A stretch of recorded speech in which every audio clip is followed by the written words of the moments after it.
Well, I anticipate sometime over the next year, the numbers of empty homes in the UK is going to pass the million mark. And actually, at the moment, the numbers of empty homes are increasing for the fastest rate ever.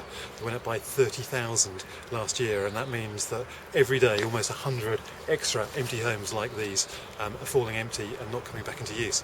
Now, that's bad enough, but actually, what we've got is a problem of huge housing need, and we've got a backlog of housing demand. And we talk an awful lot about the need to build more homes, but what about these? You know, this is actually what the housing industry is ignoring and what the housing industry has forgotten.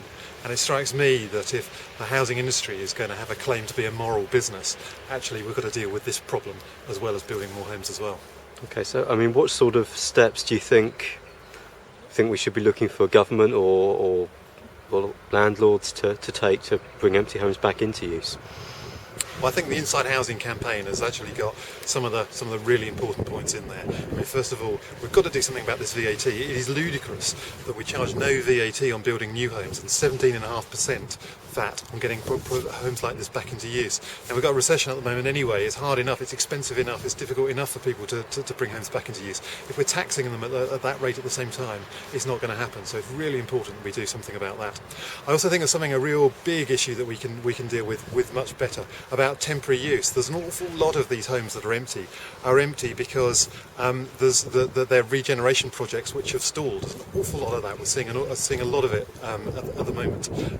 But these homes, instead of just being boarded up and left empty, we could actually make temporary use of them. And I'm a big fan of short life housing. I think we've got to get back to short life housing. I think housing associations need to do it. I think we need to get cooperatives back into the business of doing more short life housing. And I think we need to look at some of the property guardian models as well, because I think making temporary use of these homes while they're empty is going to mean that they're actually available to use and in good condition when the property market picks up, and we're going to have them available to use again.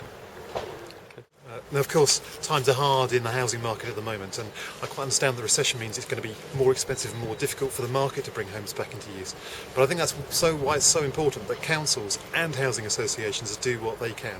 And we think that councils have got a real role in bringing private homes back into use, and housing associations ought to be out acquiring these sort of stock instead of just looking at what they can build new.